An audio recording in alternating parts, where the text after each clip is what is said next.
और यहाँ पर हम एक चैप्टर बल और दाब का चैप्टर पढ़ते हुए अटक गए हैं। चुंबक के कुछ प्रश्न हैं जो हमारे दिमाग में आ गए थे, और ऐसा ही एक प्रश्न हमने लिया है कि चुंबक जो है लोहे को कहाँ से खींचता है अपनी तरफ। ठीक है, तो कुछ बच्चों का मानना है कि एक तरफ से खींचता है, कुछ का मानना है कि सब जगह से खींचता है। तो हमने हर बच्चे का एक प्रश्न, ये प्रश्न सब बच्चे के लिए छोड़ा है और हर बच्चा अपने हिसाब से उसका उत्तर बता रहा है, फिर हम इसकी जांच करेंगे। ठीक है ना। और ये हमारा विज्ञान की सीखना होगा, क्योंकि विज्ञान सीखने में अभी हम जो बोल रहे हैं इनको हम क्या बोलेंगे, परिकल्पनाएं। हमारी कल्पना है, अभी हमारे पास चीज़ नहीं, हम देख नहीं पा रहे हैं, हम सोच रहे हैं जो हमको आता है उसी को बता रहे हैं। ठीक है ना। तो हमारा मानना है, रितेश का मानना है कि रितेश कहता है कि चुंबक को लोहे को सब जगह से खींचता है, लेकिन ये भी बोल रहे हैं कि ये बीच से कम खींचता है और किनारों से ज़्यादा। तो ये रितेश का मानना है, हमने नोट कर लिया है। अब वर्षा क्या बोल रही हैं, एन और एस दोनों जगहों से खींचता है। और हम चुंबक की बात कर रहे हैं तो एन एस यानी कि दंड चुंबक, छड़ चुंबक की बात कर रहे हैं। ठीक है ना, जो बार मैग्नेट होता है डंडे की तरह। ठीक है, अब क्या बोलते हैं सुकन्या। एन ही एन से खींचता है, एस से नहीं खींचता है, बीच से भी नहीं खींचता है, केवल एन की तरफ से। ठीक है, हाँ बोल दो, ना बोल दो। ठीक है, एन की तरफ से खींचते हैं जी। ठीक है, ठीक है। हाँ मानसी, एस से, इसका मानना है कि एन से नहीं बल्कि एस से खींचता है। मानसी ने बोला भाई एस से खींचता है। दीक्षा एस से खींचता है, एन से नहीं खींचेगा और कहीं से नहीं खींचेगा, केवल एस की तरफ से। एस बीच से भी खींचेगा और एस से, एस और बीच से भाई, दीक्षा ने बोला। हाँ कमलेश, सारी जगह से खींचेगा, बराबर ढंग से खींचेगा। हाँ, बीच से थोड़ा कम खींचेगा और साइड से ज़्यादा खींचेगा। और एन और एस से बराबर खींचेगा, एन और एस से दोनों जगह से बराबर खींचेगा। ठीक है, तो दीक्षा ने बोला है कि, दीक्षा ने बोला है एस से खींचेगा और बीच से भी खींचेगा। कमलेश ने बोला दोनों, कमलेश ने रितेश की तरह ही बोला है। अब आप अपना भी लिख सकते हैं, वंशिका ने क्या बोला।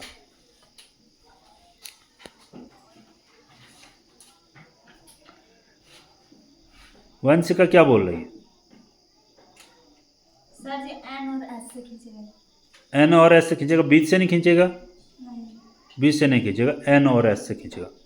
तो चलिए, हमने सारी परिकल्पनाएं लिख दी हैं। अब मैं आपके सामने लेके आने वाला हूँ चुंबक, और आपके सामने ले आने वाला हूँ कुछ कीलें या लोहे की चीज़ें, और हम फिर उसकी जांच करेंगे कि असल में खींचता कहाँ से। ठीक है, और खींचता है तो कितना खींचता है। ठीक है, करें क्या प्रयोग जी। करना चाहेंगे। है आपके अंदर कुछ जोश, ऊर्जा है। जी सर। अच्छा चलो ठीक है। बोल रहा हूँ छड़ चुंबक, ठीक है, और ये है गोल रिंग चुंबक, क्योंकि इसके बीच में उंगली जा सकता है, इसको रिंग चुंबक बोलते हैं, है ना। दोनों में देखेंगे कि ये खींचती कहाँ से चीजों को है।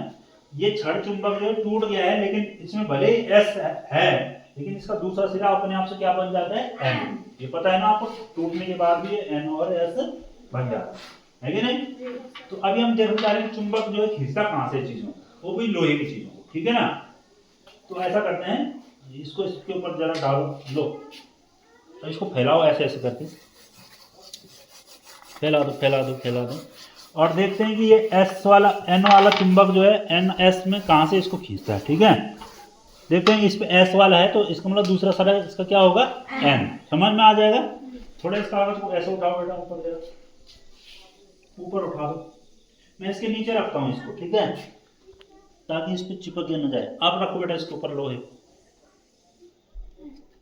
अब जरा ध्यान से देखिए इसको, इधर आइए, देखिए जरा क्या लग रहा है आप, कहाँ पर सबसे ज्यादा खींच रहा होगा।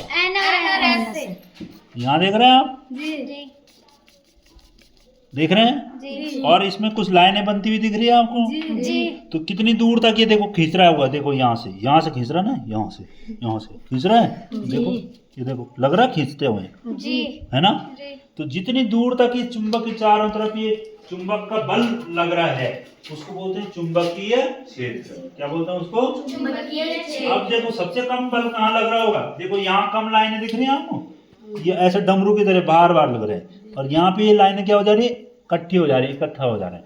तो इसका मतलब सबसे ज्यादा बल कहाँ पर है? एन और एस पे। और कम बल कहाँ पर है? बीच में। लेकिन खींच वो बीच में भी रहा है, देखो यहाँ दिख रहा है आपको, यहाँ भी चिपक रहे हैं ना, यहाँ देखो। लेकिन यहाँ कम चिपके हैं, कोनों पे देख रहे हैं कितने ज्यादा चिपके हैं। नहीं आया समझ में? देखो देख रहे हैं? अभी देखो यहाँ पे कर देंगे, फिर से करके देखना चाहेंगे एक बार जी। तो फैलाओ इसको, देखो इस वाले पर रखेंगे उसके बाद फैल, इसको करो, फैला पूरा पूरा कागज फैलाओ। देखते हैं कहाँ तक चुंबकीय क्षेत्र है। अब गोल वाले पे क्या होता होगा, गोल वाले पे भी देखेंगे। ठीक है, ये लोहे का चूर्ण है, बारीक पाउडर है लोहे का। बस अब उठाओ इसको ऐसे, रुक जाओ पहले इसको देखो, लो ये देखो। अब ऐसे हल्का हल्का मारो इसको, देख रहे हैं बन रहे हैं डमरू सा। अब बताओ, देखो बीच में भी चिपक रहा है ना, और साइड में भी चिपक रहा है ना। तो इतनी दूर तक जहाँ तक इसका असर लग रहा है उसको बोल रहे हैं इसका चुंबकीय क्षेत्र। समझ में आ गया? और चुंबकीय कहाँ पर ज्यादा है, तो किसका सबसे ज्यादा अच्छा आ रहा है?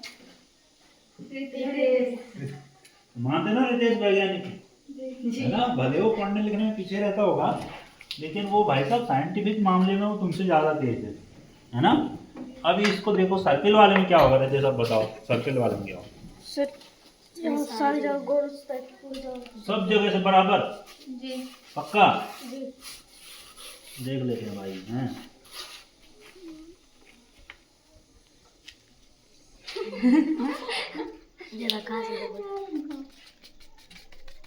देखो जरा क्या लग रहा है? सब जगह से खींचा होगा कि कहीं विशेष जगह से खींच रहा हो? सब जगह से खींचा है। ठीक है, तो ये है। और बीच से देखो, यहाँ नहीं दिख रहा होगा आपको, दिख रहा है यहाँ पे? यहाँ जहाँ चुंबक का बीच का हिस्सा है, यहाँ क्या हो गया है? खाली हो गया है। साइड में चिपक गया और अंदर की तरफ से भी चिपक गया, लेकिन बीच में क्या है? कम। आया समझ में? नहीं आया समझ में? तो अब बताओ इस गोल का NS कहाँ होगा? क्या इस गोल चुंबक में भी NS होता होगा? होता होगा, अवश्य होता होगा। कहाँ होता होगा? बाहर और अंदर। नहीं आया समझ में? बाहर और अंदर, बीच में नहीं होता होगा।